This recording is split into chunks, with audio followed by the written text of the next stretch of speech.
Lepo pozdravljeni v septembrski oddaji Duh veje, kjer hoče. Tokrat naš gost, Goran Šoster, predstavlja človeka, ki je, kljub temu, da je v zrelih letih, že zelo napolnil svojo biografijo. Ta biografija je polna nekih poglavij, od izobraževanja v ekonomista, pevca v zboru, vrhunskega športnika, ekologa, ekološkega predelovalca vina in še kaj bi se našlo.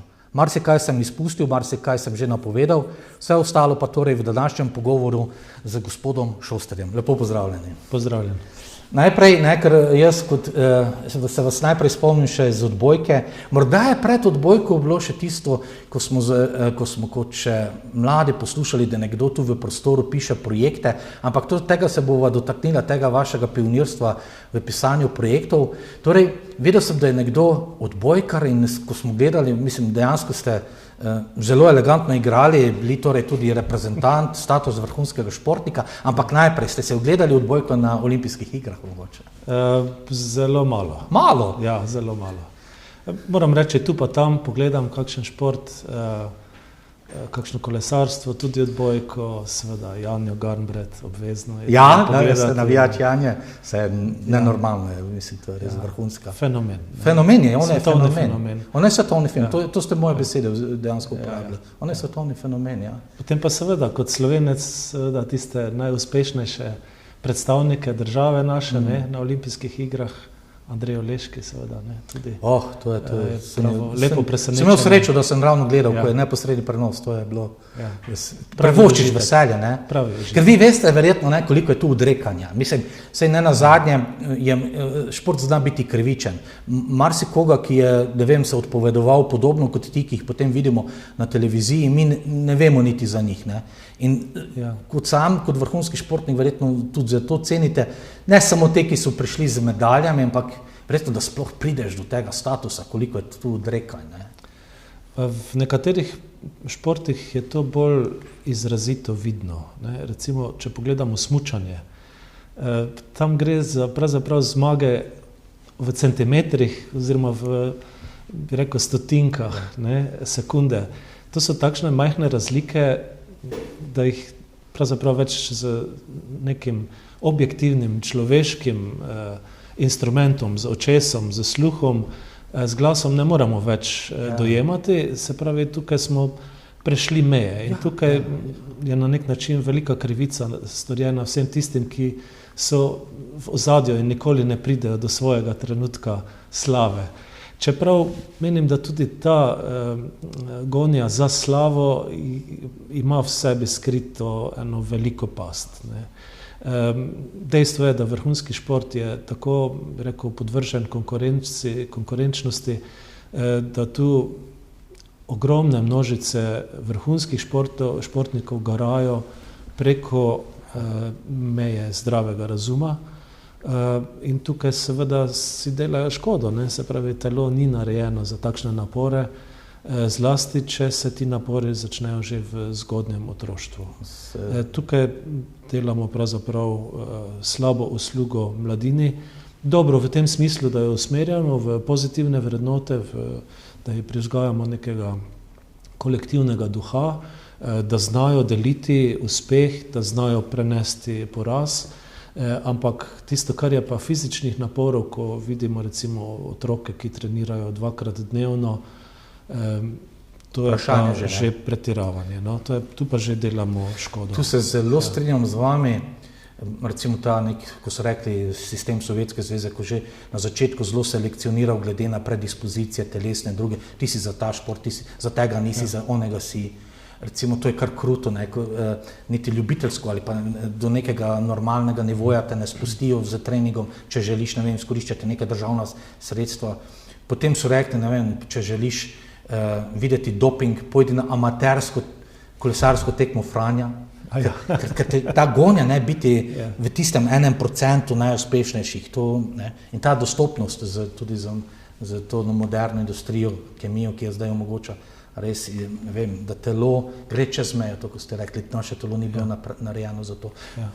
O tem se bova še pogovarjala, namreč to mi je zanimiva tema, ker je na to vezano marsikaj, to, ko ste tudi rekli, že od vzgoje otrok, potem tudi, kaj družba vrednoti, česa ne vrednoti, Ampak mimogrede, ker smo se že v preteklosti pogovarjali o različnih etičnih vprašanjih in to mi je tudi eno od poglavij, zaradi česar sem tako vesel, da ste naš gost. Ste spremljali mogoče otvoritveno ceremonijo ali pa veste, kako se je dogajala, pa potem tudi zaključek. Namreč je kar razburkalo nekaj duhov, sam prikaz teh, kako bi rekel, no, te diverzitete, ki naj jo olimpijski duh ponazarja, ne, vendar na račun posmeha neki religiji. Ja. Kako ste osebno vi to dojemali? Ja. No, moram vas razočarati, ne. To vrstnih oddaj sploh ne spremljam. Ne. Čisto sem se odklopil od teh televizije, skoraj da ne spremljam več, zelo na hitro kakšne novice, absorbiram pa to. Seveda pa je do mene preko različnih kanalov prišla tudi ta, bi rekel, pod narekovaj afera, ne, z, ja, bi rekel, zadnjo večerjo, ne, karikirano zadnjo večerjo, če ste to mislili, to, ja, na to provokacijo. Sam zelo odločno obsojam vsako nestrpnost. Mislim, da te nestrpnosti, provokacije smo že videli, torej tudi poboje smo že videli, ki so jih sprovocirale objave nekih karikatur, uglednih religioznih mož, duhovnikov ali pa celo kakšnih prerokov, s katerih se je ponorčeval zahodni svet, ali pa če se vzhodni svet ponorčuje iz zahodnih prerokov, da tako govorim, ja, seveda o vzhodni in zahodni kulturi. To ni dobro, ne? To ne gre v prid človekovemu razvoju, ker vidimo, da nestrpnosti je že itak v svetu preveč.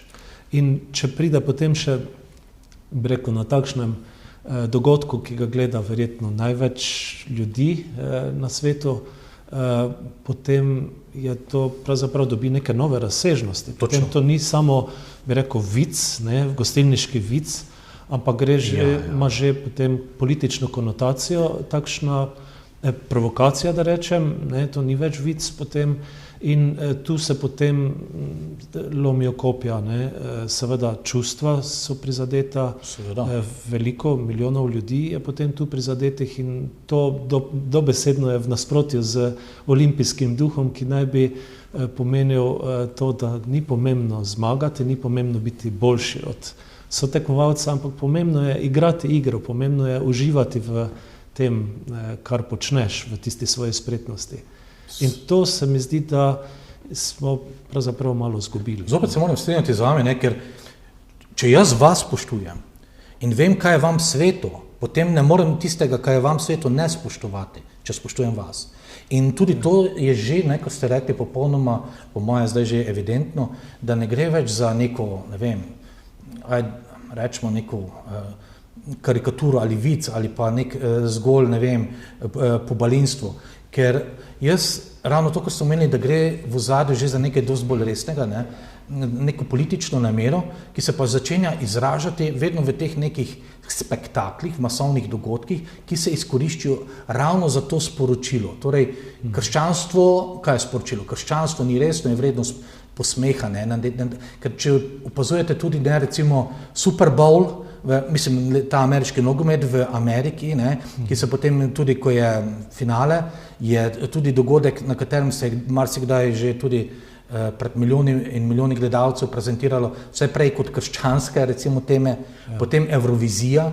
Namreč jaz trdim, ne, da dejansko je to nek politični namen in da tu več potem človek ne more govoriti o nekem vzajemno spoštljivem priznanju enega in drugega, njegovega mesta, tvoja religija, moja religija. Ne. Sam v bistvu na nek način obsojam, čeprav se trudim, da bi kolikor mogoče razumel, ne, drugačnost. Ampak in tudi ne verjamem v teorije zarote. Ne, to, če bova o tem še kaj, ne, o politiki. Obsojam to usmerjenost v populizem. Ja.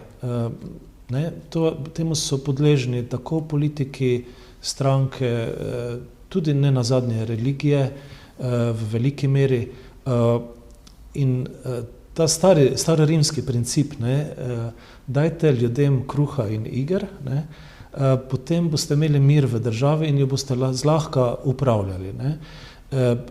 Z sodobno tehnologijo, z porastom izobraženosti, znanja, vedenja, znanost zlasti ima tu veliko vlogo, se je ta maksima kruha in iger pripeljala do takšne stopnje, da je postala absurdna.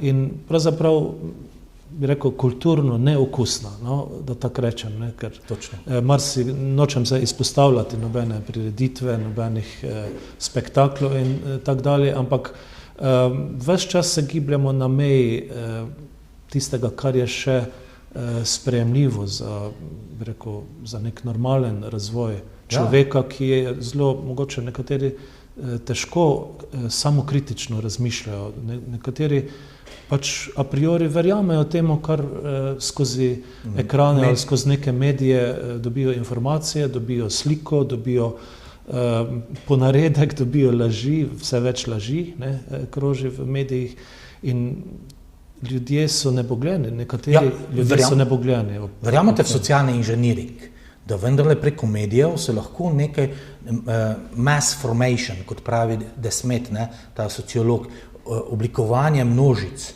da vendarle torej je lahko neka politika, ki ima prav za medije, za svoje orodje, da oblikuje neko mnenje, ki naj prevlada med maso, med večino. To ni teorija zarote, ali? Ne, to je daleč od teorije zarote, se lahko zelo lepo pokažemo in dokažemo mehanizme, ne, s katerimi se upravlja politični inženiring, s katerimi se še bolj kot politični inženiring upravlja potrošniška družba, da tako rečemo. In mogoče lažje te stvari spoznati skozi umetnost. Recimo, če pogledamo v prozi, ne, malo nazaj, v povojni čas, se pravi po drugi svetovni vojni, napiše George Orwell neko utopistično knjigo, ne, v katerem veliki brat obvladuje preko ekranov ljudi in tako naprej. Vse poznamo, ne, roman 1984, ki je bila, recimo jaz sem to leto doživljal kot podobno psihološko prelomnico, ker sem seveda predtem bral Orwella.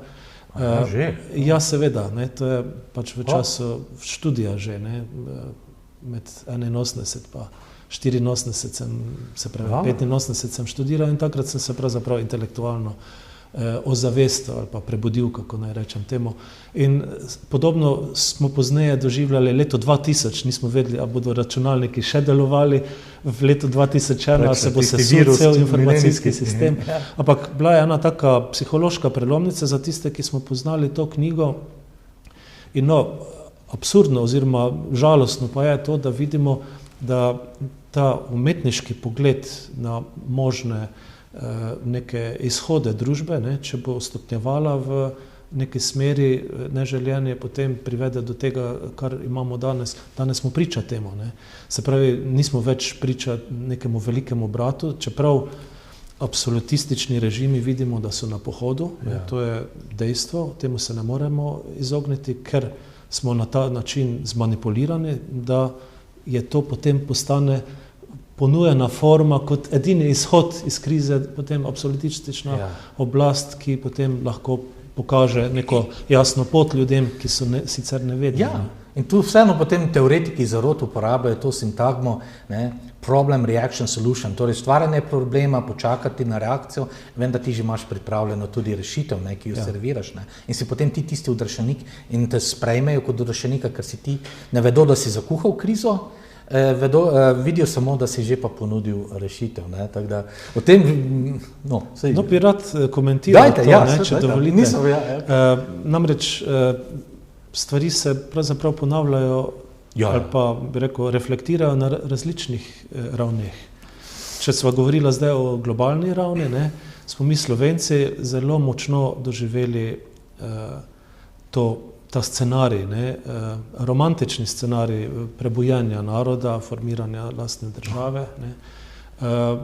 To je bilo zame bil to ena največjih prelomnic v življenju, tudi, ki je trajala nekaj let, to ni bil samo bi rekel, razglasitev slovenske ustave in tako dalje. Kar nekaj let smo budili duha in burili duha, torej, da smo prišli do tega, tudi se izpostavljali, no, moram reči, da smo... Ja, bili ste oporečnik, tudi politični. Ja, zelo sem bil Vi ste se upali dati ime, priimek sebe za idejo, v katero ste verjeli, ne? Ja, v tistih letih, poznih 80-ih so mediji zelo polnili svoje strani in oddaje z imenom Ljutomerski mladinci, ne? In takrat smo bili ob, bi rekel, novorevijaših ena glavnih tem, no? In tudi moj prijatelj Ivan Borštner, eden od četverice, ne vem, če je to sploh še danes mladim znano, ne? Mimogrede, takrat v tistem času, ko so ga želeli aretirati, ne, skupaj z ostalimi 4 oporečniki se je skrival pri meni doma. Ne, res? Ja, to je bila ena taka epizoda. Ja, zelo resne so bile te stvari. Ja, se pravi, smo bili v konfrontaciji z sistemom, ki je bil takrat nevaren. Ni se vedelo, ali bodo Ljubljano zbombardirali ali ne bodo. Ne? Tako daleč je šla stvar. Ne? Se pravi, neke razsežnosti dobil ta upor Slovencev, ampak tudi na drugi strani pomlad in prebujenje narodnega duha, kulture. To so bile pozitivne vrednote. To ni šlo za neko nacionalistično noto, ampak za bolj kot to humanistično noto. Vsaj v moji percepciji tega prebujenja. No in zakaj sem hotel replicirati, ne, te misli iz teh trodelnih teorij, ne? Slovenci, vsaj tisti, ki smo pravzaprav naivno šli v to pomlad, ne? Iskreno, bom rekel, ne naivno, no? Iskreno. In meni nikoli ni bilo žal za to, ne, da smo šli, ampak nismo vedeli, da je velik del vplivnežev, tistih, ki so imeli orodja v rokah, deloval po točno tem principu. Res? Po točno tem principu. Mi nismo vedeli, da so takrat, ko smo šele pripravljali, bi rekel, slovensko revolucijo, da so takrat imeli nekateri že pripravljene scenarije, kako bodo oropali dobesedno družbeno lastnino in se dokopali do izjemnega bogatstva. Ne. Tajkuni, veliko tajkunov, ki smo jih posneje videli, so dobili strašno družbeno premoženje razvrednotiti, pozneje ga odkupiti za bagatelo, stranke stare ohraniti. To so bila kriminalna dejanja, ampak obrazec je bil znan iz nekih drugih prostorov in ta inženiring, bi rekel, družbeni inženiring, je seveda voden iz smeri ortodoksnega kapitalizma. Se pravi, to so ti obrazci, za katere pač vemo, kako delujejo, ampak v tistem, bi rekel, mnoštvu čustev in, bi rekel, zavedanja in osveščanja narodnega, kulturnega, ekonomskega in to je bilo osvobajanje dobesedno naroda. V tistem trenutku so, bi rekel, se mnogi okoristili z tem, ne, valom, in to je bilo pozneje, jaz sem to spoznal več kot 10 let pozneje, ne. To je bilo zelo mukotrpno, bi rekel, pogledovanje nazaj v to kadel zgodovine. Ja, ti neki ideali, ne, se deloma, mislim, ne porušijo, ampak spoznate tudi drugo plat, ne. Vi ste bili iskreni, kot pravite, poštenost je napaka, mislim, naivnost je napaka poštenih, ne, iskrenih. In pozneje pa vidiš, da nekdo je bil tudi z figo žepom, mogoče, ker je videl svoje prihodnje koristi v tej drži. Je pa v Ljutomeru nekaj posebnega vendarle za slovenski prostor. Ne bom v vseh teh, ne vem, Trstenjaku, Puhu ali pa prvem slovenskem taboru. Je, ne, vi ste sicer Mariborča, ne, ampak vas imajo, mislim, ste Ljutomerča, ne, vas tudi Ljutomerča imajo za Ljutomerča. Kaj je v tem prostoru, ne, tudi mi Prekmurci včasih, bom rekel, malo zavidenim lahko gledamo Ljutomer kot nek prostor, ki je vendarle v tem smislu avantgarden, pogumen, ne vem, si upa, ne vem, kako doživljate Ljutomer tukaj zdaj ste? Ja, jaz sem, je še kaj v tega duha tam? Zelo zaveden in ponosen Ljutomerčan, tako moram reči.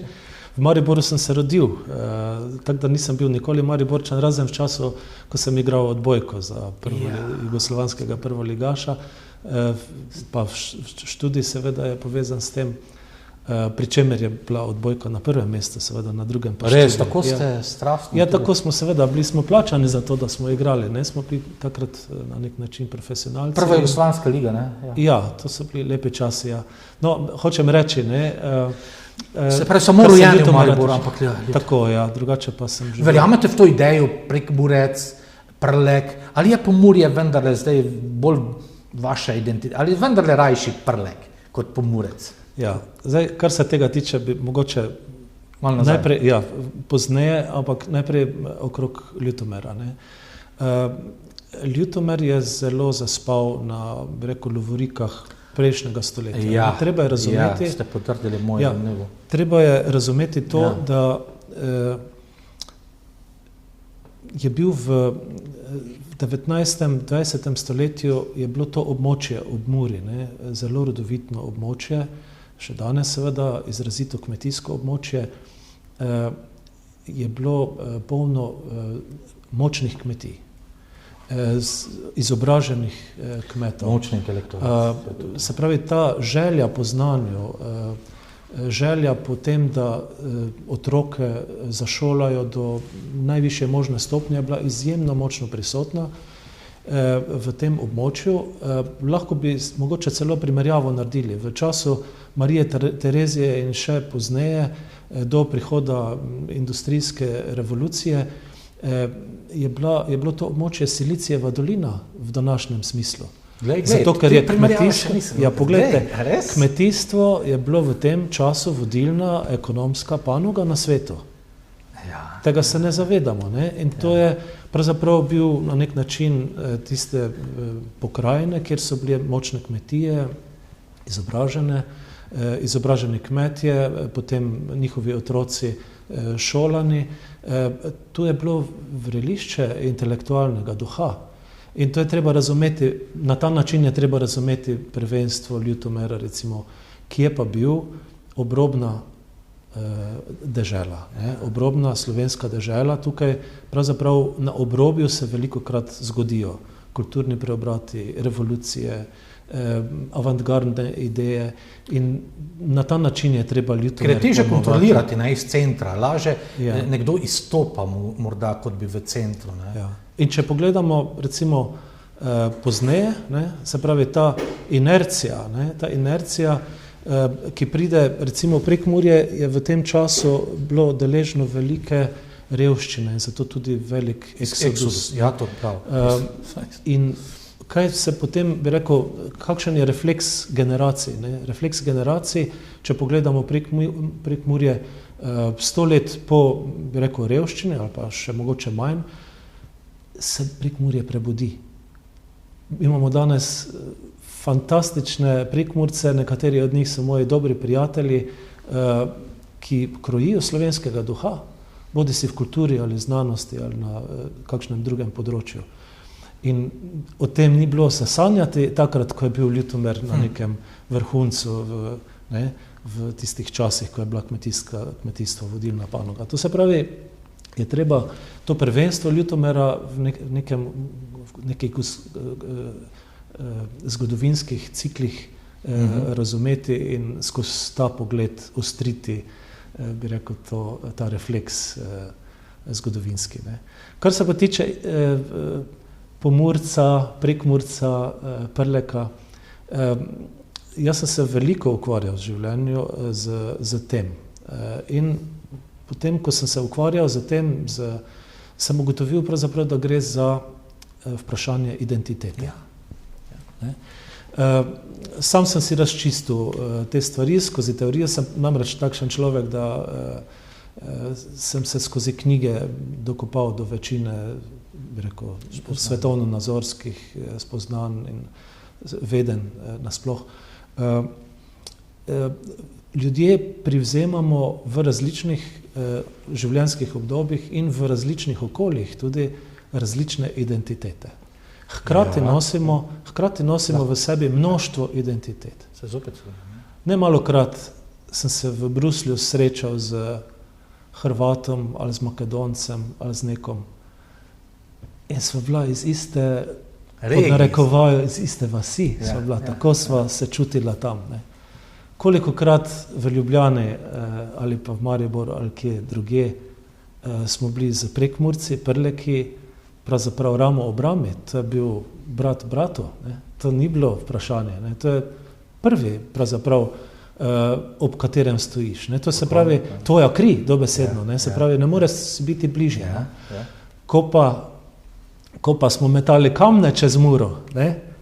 Takrat si pa Prlek, ne? In si Prekmurec, ne? Ali pa dobro, danes imajo še malo folklore z vlečenjem vrvi in tako dalje. Seveda je tu treba jemati to na ta način. Spravi, z katerega nivoja v bistvu gledaš? Ja. Seveda. Se identiteta to tako. Ja. Menim pa, da kar se tiče teh politične konotacije identitet, je pa ta slovenska razdelitev regij na povodja, kar je, bi rekel, ima velik globlji pomen, je zelo smiselna.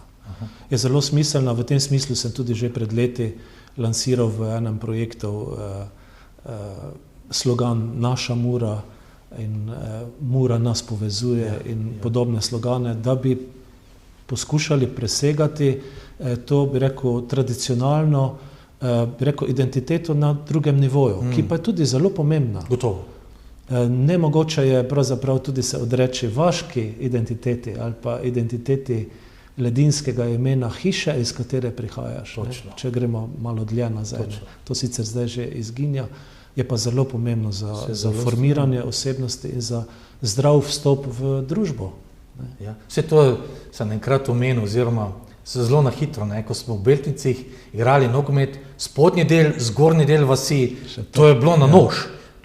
Potem pa, ko so Beltinci igrali za Turniščem, smo pa spodnji in zgornji Beltinčani skupaj nastopili proti Turnišču, pa Varšanci, Turnišče, seveda.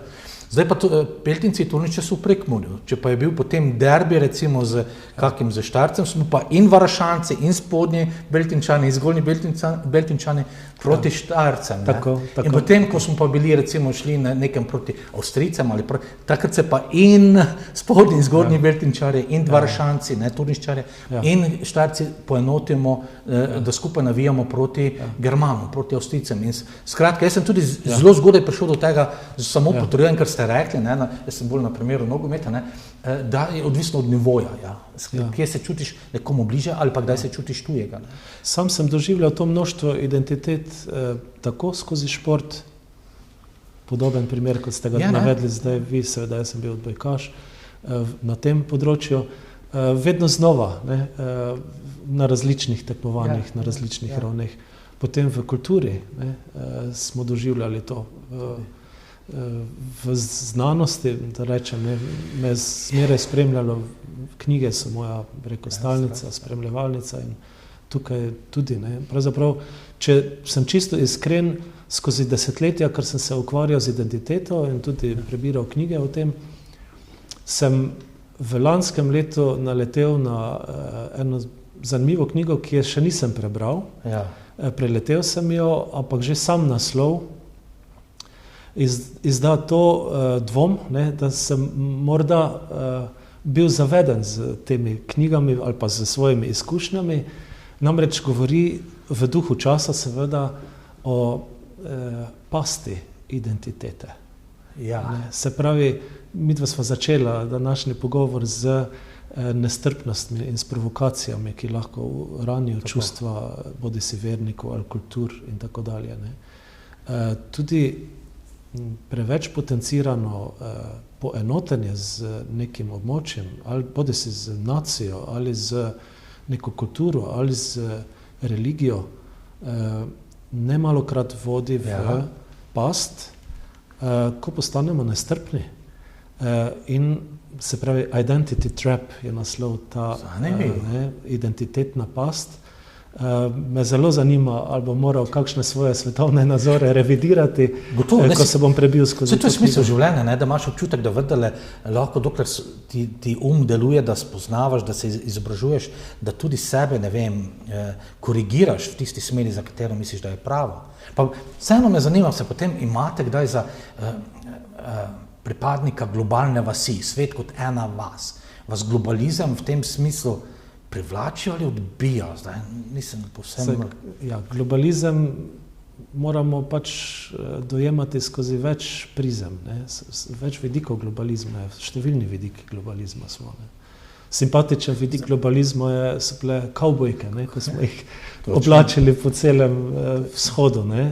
Evrope. Pa tudi zahodnjaki so jih oblačili. To je bil mogoče tisti en hipijevski, še rekel, iz 60-ih val tisti globalizma, ki je nosil v sebe neko humanistično, pozitivno noto. Ne? Žal so pozneje prihajali vse pogosteje valovi, ki so nosili destruktivni naboj. Ne? Tudi tega je vse več pravzaprav iz leta v leto. Homogenizirati popolnoma se mi zdi. Ne? Ja, ne samo to, obvladovati in se preko tega pokoriščati z ekonomijo množic, ne, z potrošniško družbo. Tu pravzaprav se tudi dejaven nasprotnik globalizma z pisanjem, z organizacijo konferenc, monografij in tako dalje o pomenu lokalne ekonomije. Verjamem v to, da lokalna ekonomija lahko ob prevladujoči globalni ekonomiji, globalno usmerjeni ekonomiji ponudi izhod iz krize, v kateri smo se že znašli. Še dlje, ta prepad je globok in padali bomo še precej globoko in ne bo prijeten pristanek, to moram reči, ker bomo uničili sebe in okolje. Ne? In to bo pomenilo na nek način, da se bomo morali, kultura se bo morala na novo postaviti. Kultura tudi v odnosu do zemlje, do proizvodnje, do človeškega dela. Ker vi lahko govorite, imate vso pravico, kompetence, da govorite tudi kot ekonomist, ker ste univerzitetni diplomirani ekonomist. In ravno v tem moje naslednje vprašanje vas je, ne vem, tisto, kar ste se naučili, ker skozi vsak študij, ne vem, vse je študij lahko kritičen do lastnega predmeta, ampak vendarle ga malce, ne vem, romantizira dela idealnega, lepega.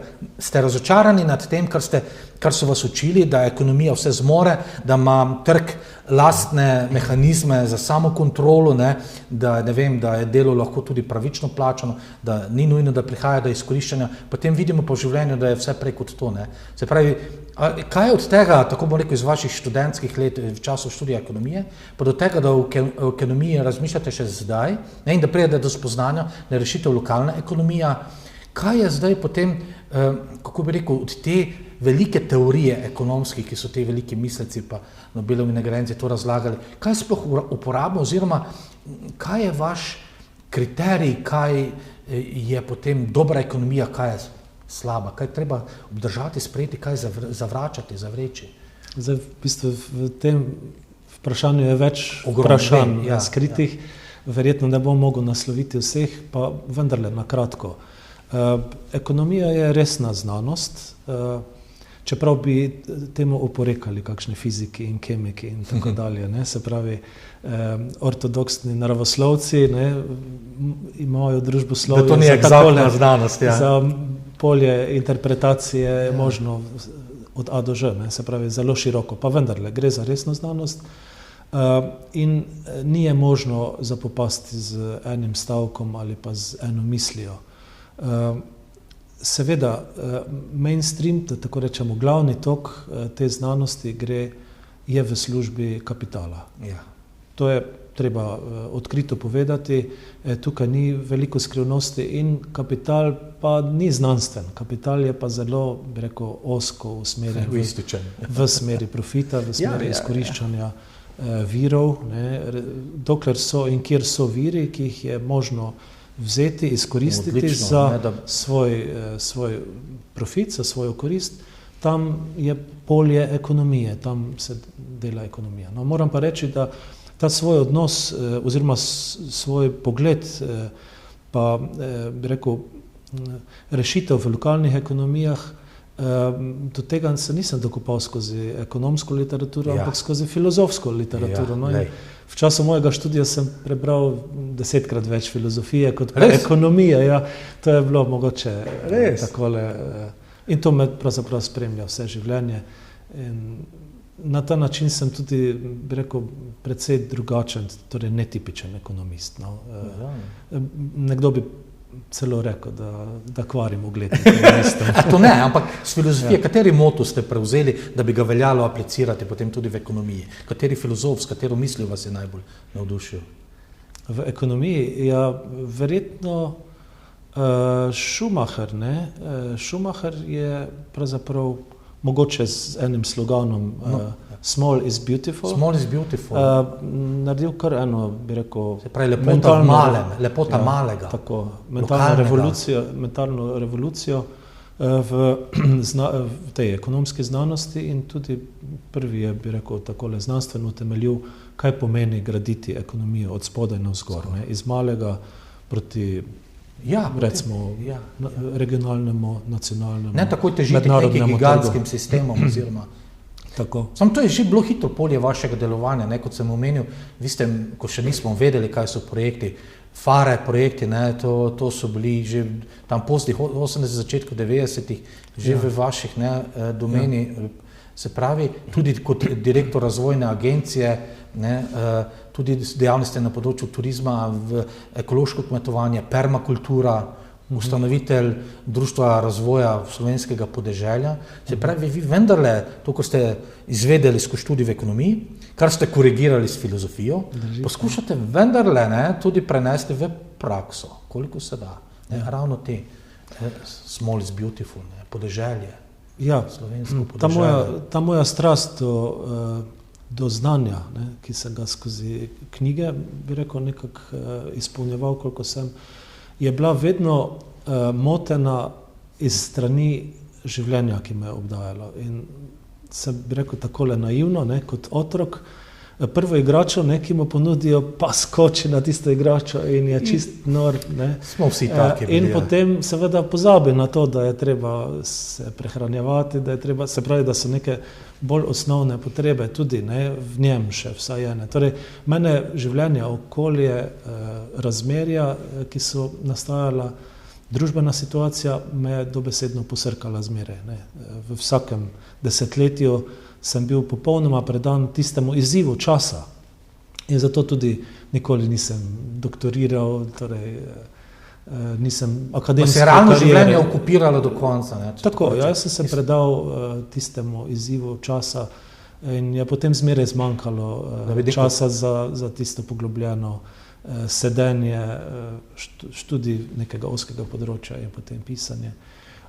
Moram pa reči, da sem hvaležen za to, ker ta izkušnja, skozi katero človek zori, je pravzaprav, rekel, vodi v neko modrost. Ni pa nujno, da znanstveniki se dokopljajo do tovrstnih modrosti, lahko so specialisti na svojem področju zelo, zelo tehtni in veliki, pomembni gradniki družbe, ampak ta celostni pogled na svet, na življenje je pa potrebno skozi izkustva si zgraditi. In tukaj se za današnjo mladino pravzaprav bojim, ker je njihov svet je zelo zmanipuliran in zreduciran. Enodimenzionalno se zelo. To je, nas lahko upravičeno skrbi, kako bodo mladi, ki zdaj recimo odraščajo, ki so zdaj v vrtcih, v šolah, kako bodo oni vodili svet. Šok terapija, samo skozi neko krizo. To se jaz tudi sprašujem, ravno to, kar govorite. Z nekim argumentiranim, mirnim dopovedovanjem, ne vem, koliko nam bo uspelo, morale jih bodo okoliščine prisiliti k tej streznitvi. Jaz ne vem. 2008, ko je ta ekonomski sistem obstoječi pokal po šivih zaradi Lehman Brothers banke in sploh ameriškega kreditnega sistema. Balonček počil. Ta finančni balon je počil in to je seveda potem valovi so šli okrog po svetu. Jaz sem entuzijastično in navdušeno vzkliknil, tako, konec je. Katarzovo, ne? In kaj se je zgodilo? Iz te katarze pravzaprav je kapital izšel še 10-krat močnejši. Zagrajeni so bili tisti, ki so povzročili. In mogoče še do takrat sem še nekako verjel kot humanist v mehki prehod iz tega, bi rekel, izkoriščevalskega, bi rekel, polarnega sistema sodobne kulture, civilizacije v nek bolj pravičen svet, v drugačno porazdelitev bogatstva med ljudi v globalnem smislu. Ampak po tistem pa mi je ta iskrica upanja, ugasnila. No. Moram reči, da ne verjamem več v mehki prehod, verjamem v to, da samo revolucija lahko spremeni prerazdelitev globalnega bogatstva na pravičnejši način, kot smo mu priča danes. Spet zelo podobno temo, kar sam razmišljam ali pa ugotavljam, ampak zdaj ste v bistvu načeli to, kar bi naj bila srž gro tega najnega pogovora.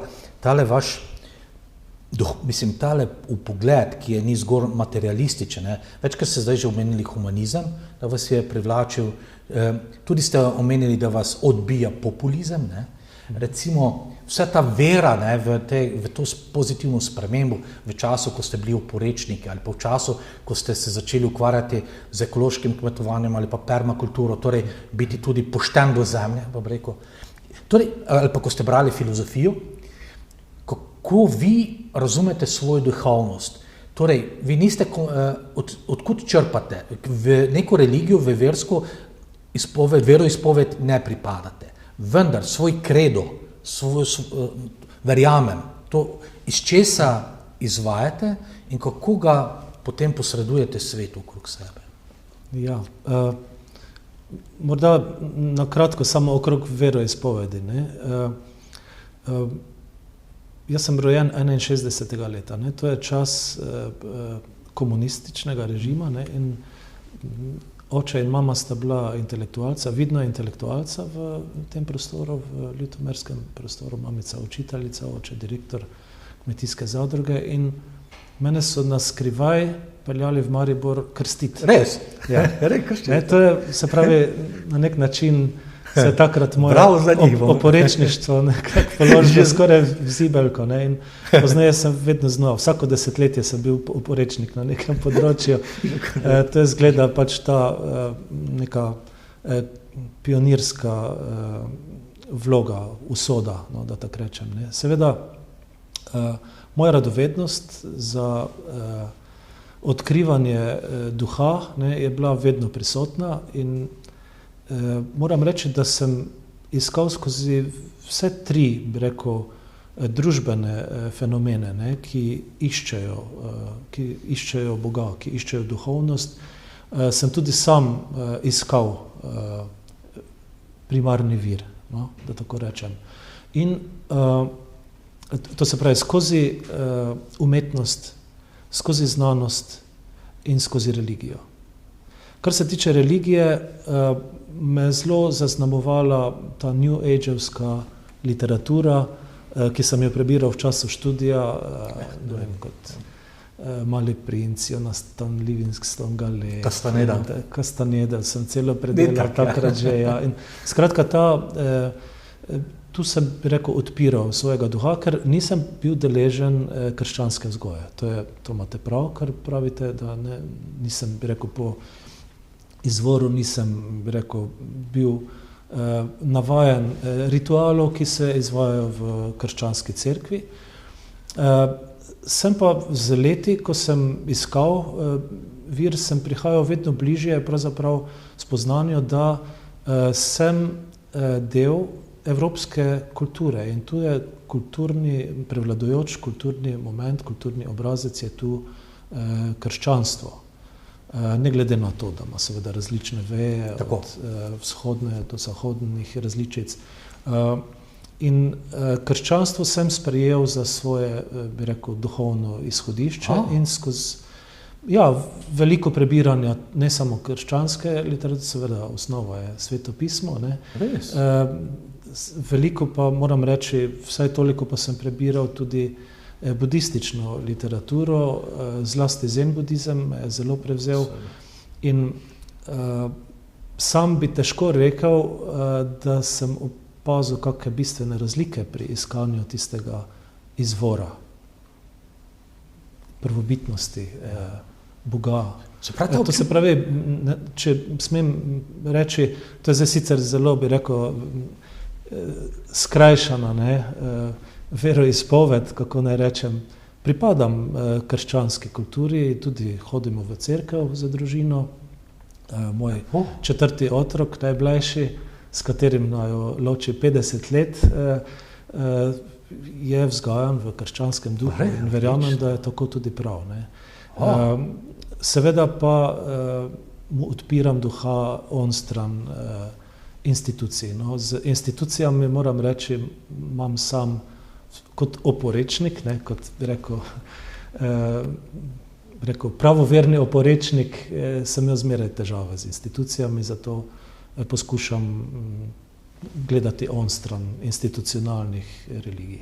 Ampak nikoli niste imeli, torej mislim, zakaj na nek način vam mora laskati? Ker skozi obdobje intelektualne rasti, ne, pa ko prebiraš filozofe, ekonomija, ne vem, potem veš, da je tudi budizem, ki sicer niti ni religija, ampak način življenja, ne, da ste ohranili vse skozi občutek za presežno. Vas nikoli ni, da je, mislim, ne, da bi vas lahko zapeljala pot nekega zgolj intelektualnega kritika, ki v nekem smislu deizma ali pa agnosticizma, ja, mogoče nekaj je tam, mogoče bomo kdaj dokazali, da tega niti ni, da vendarle niste hoteli niti ali prekiniti to iskanje, ne, kaj je to nekaj primarno, ne, prvotno je. Ne. To je že tu je, bom rekel, hvale vredno, ker marsikoga ta intelektualni napuh omeji v tem iskanju. Poglejte, tudi največji misleci človeštva, Einstein, Tesla, ne vem, ne da bi se primerjal z njimi niti približno, ampak oni so dognali v znanosti svoje področje do konca, kamor je možno, pa vendar se niso srečali z odgovorom, ne, recimo takšnim, bi rekel, naivnim odgovorom, ali je Bog ali ni Bog. Vsi hodimo, ne, za tem vprašanjem, iščemo izvor, iščemo primarno svetlobo, ali kako temu rečemo. In tudi, če pogledamo sodobno znanost, ne, a niso v CERN-u, bi rekel, najdražji projekt v zgodovini fizike ali pa nasploh v zgodovini znanosti poimenovali iskanje Božjega delca. Ne. To se pravi, če se samo dotakneva kvantne fizike. Ne. V kvantni fiziki, namreč, če prebiramo, če iščemo to, iščemo duha, je potrebno literaturo prebirati temeljito. V kvantni fiziki pravzaprav je meja zabrisana, je meja zabrisana med materialnim pa nematerialnim. Med materialnim ni določljiva. In ne samo to, tisti, ki opazuje to mejo, tudi malokrat določi to mejo. Ja. To se pravi, če jaz iščem Boga, iščem duha, je moja primarna naravnanost tista, ki ga bo določila, če interpretiramo skozi kvantno fiziko, recimo, ne, ki ga določi. No, vse psihoanaliza se s tem tudi veliko ukvarja. Ne. Žižek je, recimo, strašno popularen in on tudi kot ateist razpravlja o teh vprašanjih. Ja, ampak tudi, bi rekel, to je svetovna znanstvena scena, je precej živahna na tem področju. Je treba reči, vsaj obrobno jo poskušam slediti, pa ne samo skozi kvantno fiziko. Velik, bi rekel, temelj, recimo, opazovanja duha ali pa raziskovanja duha je pravzaprav postavila že starogrška filozofija z Platonom pa Aristoteljem. Za moje pojme doživi vrhunec z Hegelom, ne, nemško klasično filozofijo, ki postavi pravzaprav 3 vidike duha, ne, se pravi subjektivni duh, objektivni duh in pa absolutni duh. In razvija to, in poznejši teoretiki so to razvijali še naprej, vsak iz svojega vidika. Vsako desetletje se neke nova spoznanja rodijo, bodisi v filozofiji, ali v religiji, ali v umetnosti. Tako da to je pravzaprav polje, ki ga raziskuje zelo dosti različnih ljudi in veliko znanja je na tem področju. Ja, jaz tudi moram reči, z zanimanjem spremljam to sceno in trenutno je zelo burno dogajanje. Kar nekaj matematikov, kvantnih fizikov, ne, še pred upokojitvijo upa izreči, ne, da so tu zadeve vse prej kot enostavne, vse prej kot deterministične, ne, da mora obstajati nekaj, tako da te razprave so mi dejansko zelo ljube. Ne nazadnje pa je ateist, Richard Dawkins, izrekel nekaj podobnega kot ste vi, ne, da je vsaj kulturni kristjan. Torej, on sicer nima rad, on je celo ateist, ne, recimo tako kot Žižek, ampak šel je zdaj tako daleč, mi je všeč, da je vedno manj kristjanov, vendar ne bi želel, da krščanski svet izgine iz mojega okolja, kar je sicer paradoks, ne, ker na nek način je to izjavil, lahko komentirate, veste za to izjavo? Ne, ker je za Ramadan oziroma že v Angliji začel opažati ta vdor islama, ne, oziroma njemu je rekel tuje, ne, on si želel svoje domače, krščanske. In on je ves čas govoril proti krščanstvu, proti tej, da je to nedokazano, da to ni znanstveno, ne, ampak po drugi strani bi mu pa bilo žal, če bi pa Anglija ne bila enkrat več krščanska, ker pa tu pa ima rad pridobitve, ne. Tudi na nek način te etične norme, ki skozi krščanstvo, recimo zlato pravilo, delaj drugemu to, ker želiš, da bi drugi tebi, ne.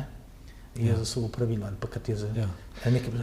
Tukaj moram reči, da vsaj kolikor sem se sam poglabljal v te različne religije, krščanski nauk v etičnem smislu presega sorodne ali pa bi rekel druge kulture, druge religije.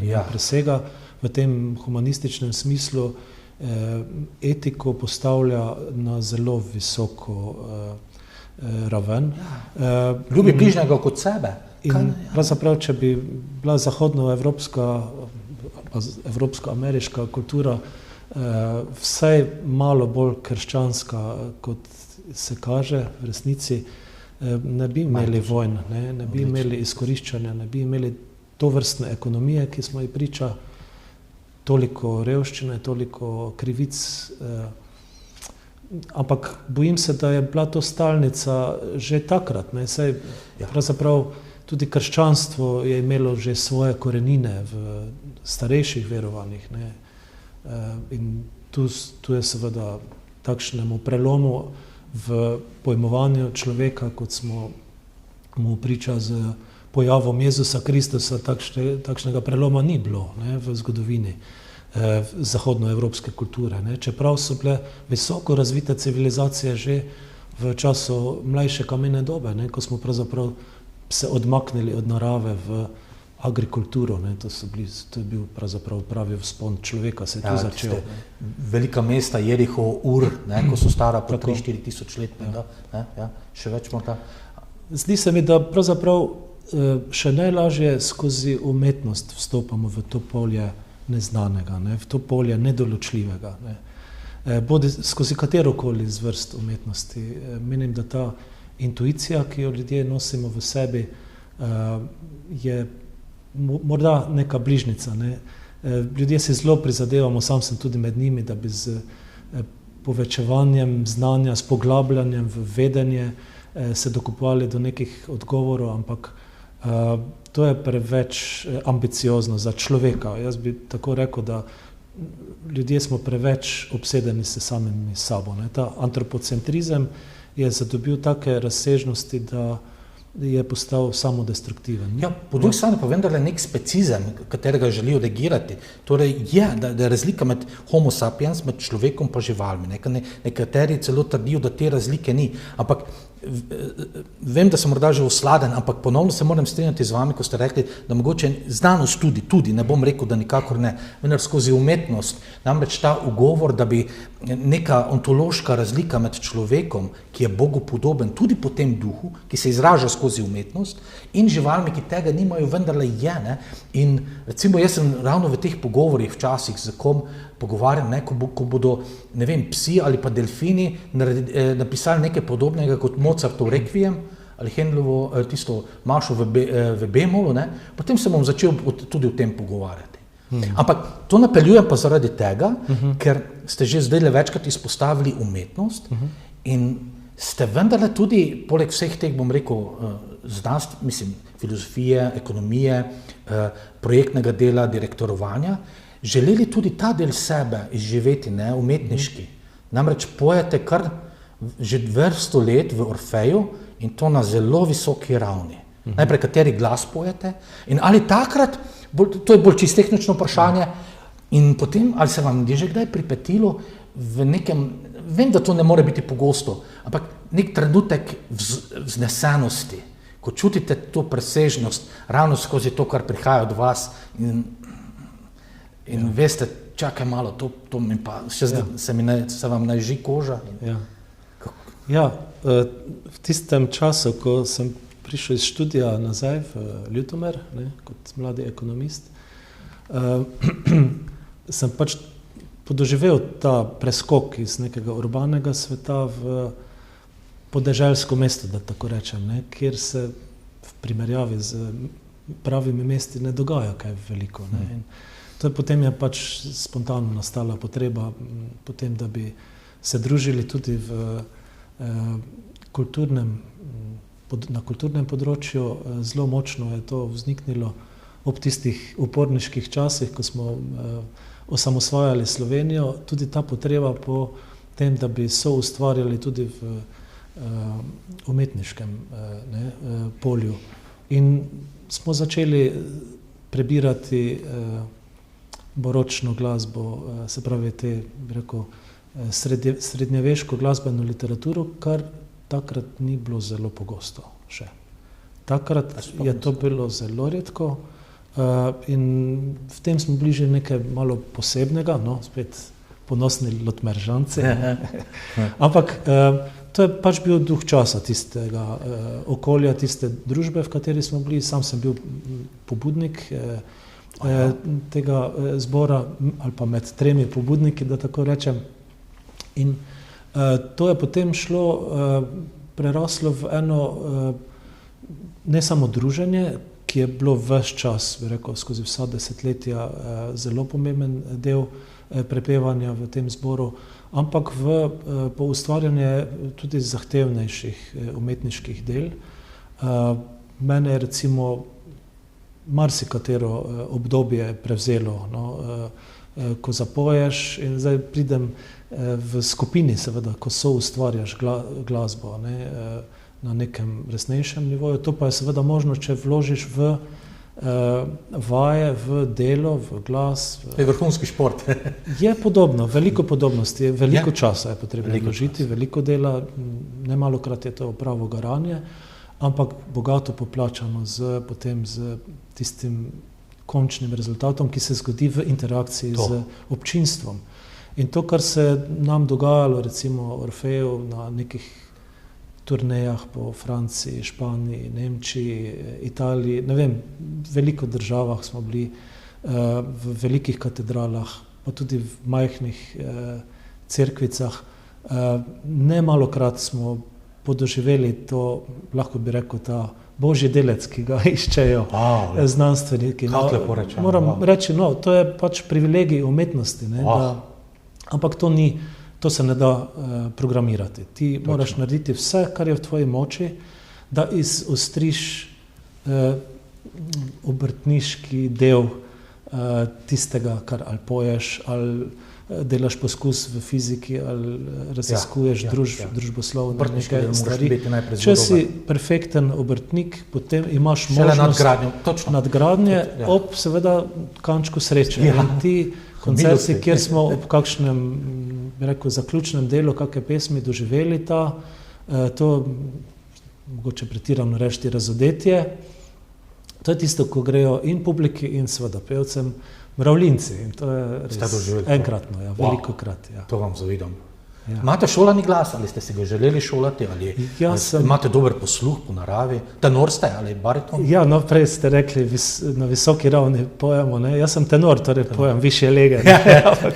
Da je to strašno visoka raven, to pa tudi ne. Se pravi, treba je vedeti, da Orfej je med vodilnimi pevskimi zasedbami, komornimi zasedbami v državi.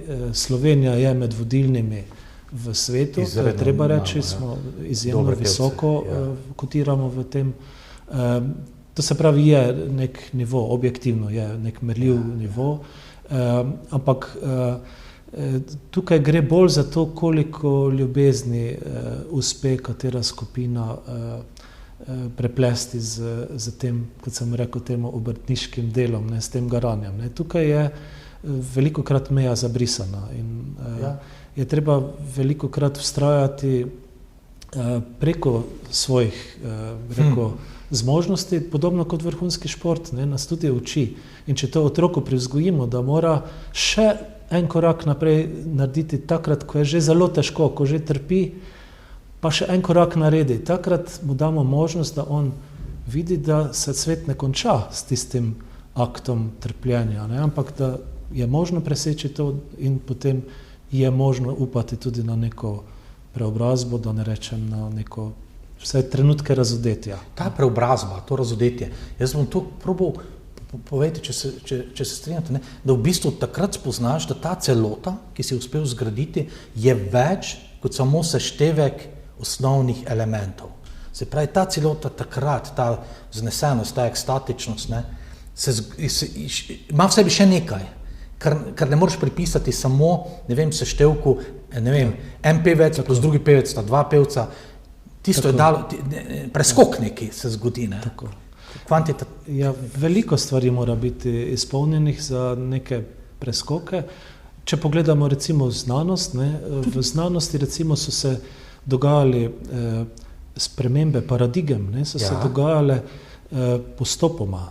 Bili so pionirji, recimo, ko smo prej o pionirskih vlogah govorila, pionirji v znanosti, ki so pokazali na neke stvari, nekatere so celo sežgali na grmadi, to so bili skrajni primeri, ampak to se je dogajalo na več področjih znanosti, skozi tisočletja, pravzaprav, ne samo tu v srednjem veku. In dolgo časa so bili pravzaprav zasmehovani, marginalizirani ti znanstveniki do neke meje, ko pa pravzaprav se zgodi nek preskok in potem pa vsi naenkrat v starem žargonu obrnejo ploščo.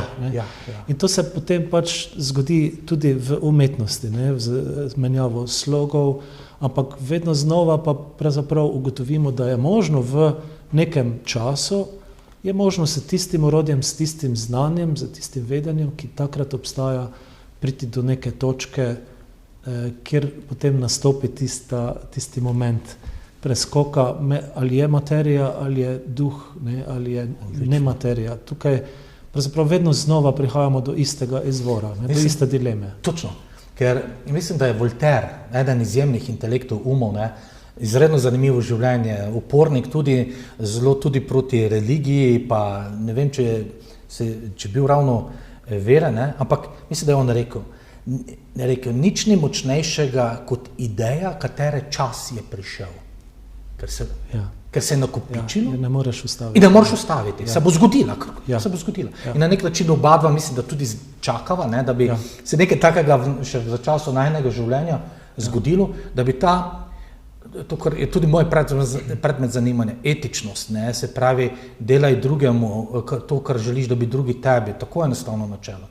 Ljubi svojega bližnjega kot sebe, bodi skrbnik za to stvarstvo, ki ga je Bog ustvaril, da bi videli vendarle to paradigmo, da se začenja uveljavljati, ker vidimo, kam neuveljavljanje te paradigme pelje v propad. Da ne začneva dileme o tem, ali človeštvo še ima prihodnost, ali bo umetna inteligenca prevladala, vendarle je treba videti to. Mislim, da to presega verjetno časovni okvir. Mava še, vam nekaj minut imate. Pa vendarle transhumanizem, nedavno spoznanje, ki pravzaprav je samo potrdilo ta spoznanja odprej. Hodil sem pred nekaj dnevi po enem velikem sejmu slovenskem, verjetno največjem slovenskem sejmu. Sem hodil in velika množica ljudi se je gibala tam. In v nekem trenutku sem videl, da kljub temu, da je toliko ljudi na istem mestu, na isti lokaciji, vendarle je njihova pozornost, njihov fokus je vseh, pravzaprav ni bilo izjeme.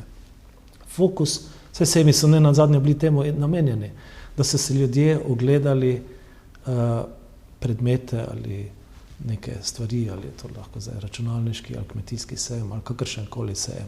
Vsi ljudje so bili usmerjeni samo na predmete. Od predmeta do predmeta je šel njihov fokus. Hodili so po sejmu, se gibali, niso se zaletavali, niso videli ljudi. Izvorno so sejmi bili namenjeni druženju in srečevanju ljudi. Se pravi, mi smo se, to je zdaj poskušam simbolizirati sodobno ekonomijo. Sodobna ekonomija je šla onstran človeka, iz subjektivnega pristopa, se pravi iz nekih subjektivnih potreb po zadovoljitvi osnovnih potreb, če po psihologu Maslowu rečemo, ne, proti višjim potrebam. Ekonomija je šla čisto svojo pot od subjekta na objekt in to radikalno. Ne, se pravi, v sodobni ekonomiji subjekt ne obstaja več. Ne. Nosilec kapitala ima vlogo opazovalca in dirigenta, opazuje, v kvantni fiziki dirigira, kje se bo tisti delec ali pa profit ali pa ekonomija ali pa človek moral nahajati, da bo on seveda zaslužil, ampak človek, se pravi populus, množični človek, ne, potrošniški človek, ki smo danes pač priča, pa ne vidi več ne sočloveka, ne smisla, ne sistema ne obvlada, se pravi je kompleksen. Današnja družba je prekompleksna, da bi jo lahko zapopadli z eno mislijo ali pa z eno knjigo ali pa z nekim preprostim stavkom. Ne. Je ni mogoče ugledati tako preprosto. Družba je prekompleksna in zato človek pravzaprav se utopi v objektu in tukaj pravzaprav človek izpade iz igre in postane inferioren v srečanju z umetno inteligenco. V taki poziciji, kot je potrošnik danes, nima možnosti iziti iz te konfrontacije z umetno inteligenco kot zmagovalec. V taki poziciji ne.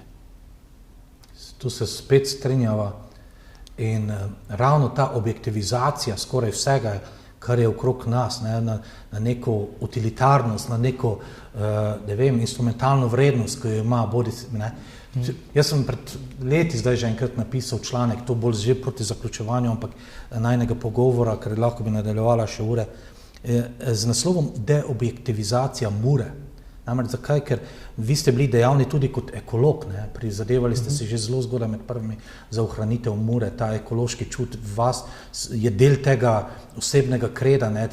Tudi, koliko razumem, etosa, ne? Ki ga živite.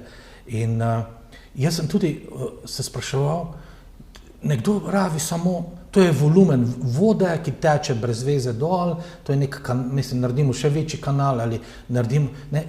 Ti je prav hudo, da včasih nismo zmožni videti onstran, ne vem, objektivizacije, ne, tega sveta, ki je za koristi, ne, to pa spet izhaja iz, ne vem, iz želje po ugodju ali iz občutka, ne vem, večje varnosti, ne vem, ali pa zgolj teh prvega izmed, oziroma prvih dveh, treh naglavnih grehov, napuh, lahkomnost, oziroma dveh, ne, da je to v nas, ne vem, prirojeno, da smo čez mejo gremo, ne. Celo v nasprotje. Vse mogoče meje smo že prestopili. Kar se Mure tiče, ne, Mura je zmagala v 80-ih, ko smo prvič se uprli, ne, Muri in 20-30 let pozneje spoznali, da presenečeni ali pa razočarani, da boja še ni konec, ne, vedno znova. In potem se jaz pač enkrat v en časopis napisal, da boj za Muro se nikoli ne bo končal. Ne. Vedno znova, vsako desetletje ali pa vsako generacijo bo treba Muro ubraniti pred pohlepom. Ne. Ker pač človek si je priposestvoval veliko naravnih virov, ne, in Mura je pač zdaj eno zadnje zatočišče narave, ne, ni zastonj zaščitena kot UNESCO-ovo območje, ne, pa vendarle zdrav razum je potreben. Ne zagovarjam ekologije, ki sama sebi namen. Ja, ki je sama sebi namen ali pa ki postane, kot temu rečemo, sveta krava. Ko se v Bruslju srečujemo na teh sestankih, je zelo pogosto na dnevnem redu oziroma v ozadju dnevnega reda greenwashing, ne, to se pravi, delajmo se, kot da smo zeleni, ne, zeleni potem seveda izpadejo oziroma morajo biti ekstremisti, da so sploh slišani, in ta ekstremizem je recimo v primeru zdaj ta trenutek zelo aktualnih vodnih nasipov samo morilski. je enostavno zeleni tukaj niso kos duhu časa, ne? Ko pravzaprav tehtamo med tem, ali bomo imeli 3 kvadratne metre več nature ali manj. Mislim, da je treba tudi kmetom prisluhniti, ne samo naravi. Ne? Sam, kot bi rekel, prvoborec za Muro, ne, iz 80-ih, trdim, da danes je potrebno prisluhniti kmetom. Ne? Zakaj, bi rekel, koliko metuljev manj bo zaradi tega, če bo jez šel malo bolj pravzaprav v porečje reke Mure. Tukaj gre res za absurdno majhne površine, ki nimajo nobenega, bi rekel, vpliva na veliko porečje Mura, Drava, Donava, ne, ki je zaščiteno UNESCO območje. In tukaj bi rekel, ko ste me prej spraševali, ne, o pripadnosti, ne, in politični orientaciji. Ne, ja, zelen sem bil, dokler je to bilo razumno. In rdeč sem bil tak, dokler je to bilo humanistično, dokler je bil humanistični naboj. Niste slepo vernik? Ne, nikakor. Ne. Sploh pa z institucijami jaz nisem na ti. No. Tako da politične stranke mi ne grejo najbolje. Poznam vas kot izredno mirnega. Mislim, da so dokazala, da vaša biografija je res polna nekih poglavij, dogodkov, ampak v vseh teh zgodbah, stresih, pretresih, kako obvladujete stres? Mirni ste vedno v svojih reakcijah, se vas je stoicizem tudi malce navlekel kot filozofska drža ali pa po naravi ste taki? Ker to je občudovanje vredno, ne biti v tolikih interakcijah. Ja, mirnost je seveda deloma... Delali ste na tem ali? Veliko dela, veliko meditacije, veliko poglabljanja vase, veliko umirjanja, seveda to so leta in leta dela. Kar sem v zadnjih letih malo zanemaril, moram reči, ampak to kompenziram skozi druge, ne, skozi kulturo, skozi delo z otrokom in tako naprej, negovanjem otroka v sebi in tako naprej. Moram reči, da mirnost je tisti, ki smo, bi rekel, flegmatiki, ne, jaz sem po temperamentu flegmatik, imamo malo genske prednosti že pri osvajanju te veščine mirnosti. Nekaj se seveda človek nauči. Premagovanje stresa pa mislim, da temu ni nihče kos. Tudi veliki preroki niso bili kos temu, so se soočali z stresom, drugače ne bi takih modrosti nam mogli zapustiti. Ne. In v to iskanje modrosti preko spoznavanja sebe, skozi oči tudi drugih, ne. Želim še naprej, da bi vam šlo tako uspešno kot do zdaj. Najlepša hvala za obisk v studiu in za ta izredno zanimiv pogovor. Hvala vam za povabilo. Spoštovane gledalke in gledalci, to je bila septembrska oddaja Duh veje, kjer hoče, do oktobrske pa lep pozdrav.